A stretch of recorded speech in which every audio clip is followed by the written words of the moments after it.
that, whatever history book you happen to have. Who are the people who take the hijra with him?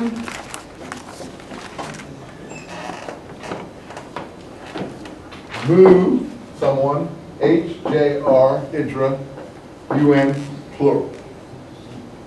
The muhajirun, people who go on the flight.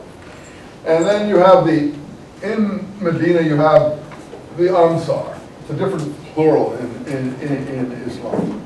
Ansar is also plural. The plurals in Arabic are patterns of words and vowels. That's also a plural. You wouldn't know what it is.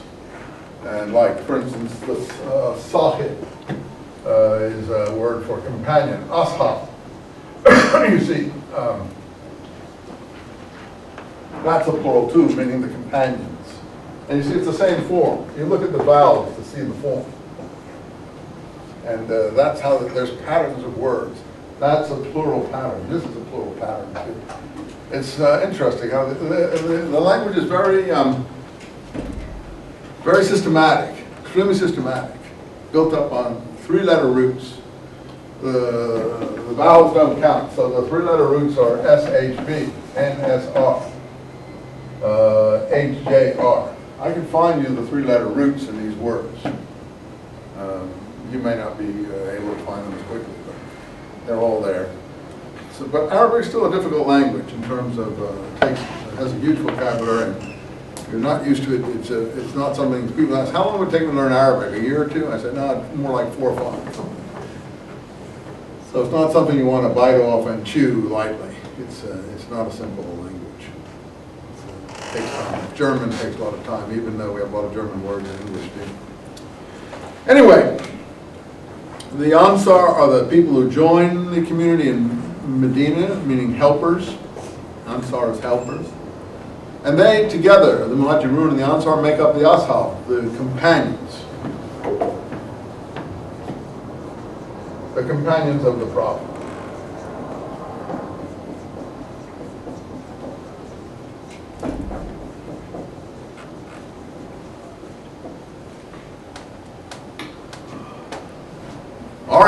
Our plurals in English are easy, aren't they?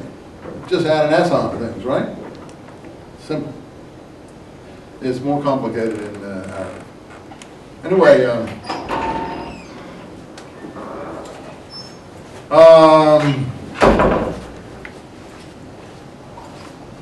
we saw who in the Surah of the Cow and other like surahs, the Medini surahs as we call them, who the kind of oppositions were.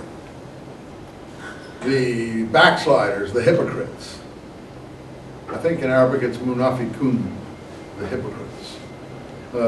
And also the Jews. The Christians too, but not as much as the Jews, because he's not having direct problems with Christians. They're not really there. He has an ideological dispute with Christians on Jesus' supernatural being, his immaculate conception, his supernatural birth, all that sort of thing. He would disagree with Christians about. But with Jews, he's having an actual problem because they're there, and he has certain claims that have to do with their religious books, and he claims that they're not entertaining his claims. And, you know, if I went into a mosque with my claims, would they entertain me? No, I don't think so. And it's pretty normal that established groups don't entertain, you know, Johnny-come-lately newcomers very readily. And so I would have the same problem. If I went to the mosque in Orange County and I said, listen to me, I want to tell you these things, I mean, I'd be out of my ear, wouldn't I? So, I mean, you can't blame people for being, you know, recalcitrant, stubborn, not being very open to new directions that new people want to take. As Paul found out, it's much easier to go overseas and find new people to do that with, and that's what the new Christians that Paul discovered.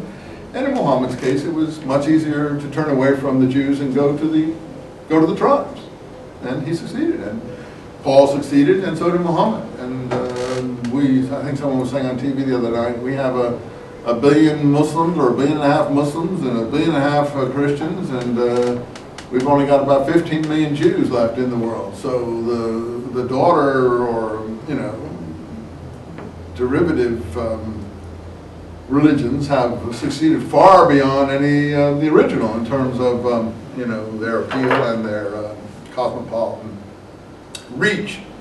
And but you know, something you can think about. It's easier to go, as I said, to the new people than to take it to the old people. Much easier. And you just can't take it to the old people.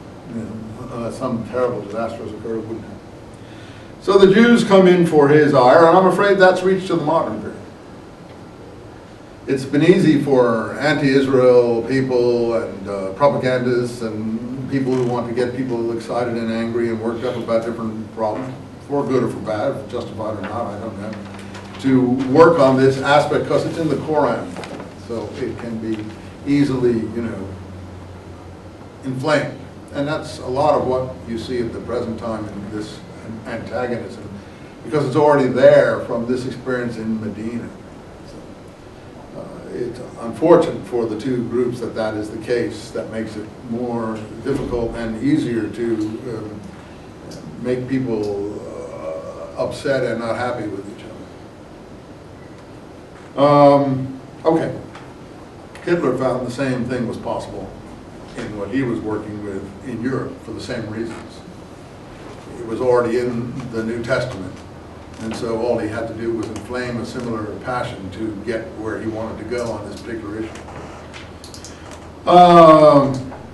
Interesting to compare those situations.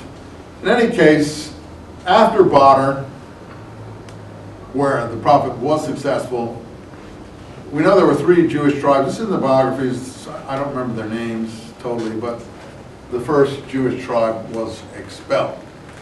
His treatment of the Jewish tribes in Medina got more harsh as he became more powerful. And after the Battle of Uhud, remember Uhud? That was in 626 or so, 5 or 6, where he was wounded. The second Jewish tribe was expelled. Though I'm not sure, I haven't read the biographies recently, whether it's the men are killed and the women were taken as slaves or whatever, the children, women, I'm not sure. You'd have to check the biographies of the Prophet. It's in the biographies of the Prophet. I don't have all, I can't remember all that, but it gets harsher. And after the Battle of the Trench, which was in 627 or so, what was the Battle of the Trench? When he, actually, Jewish individual supposedly from Iran, Persia, Solomon, the Persian, Solomon that is, recommended the stratagem, whether that's true or not, to dig a trench to stop mounted cavalry sort of warfare, camel or horse, because Medina was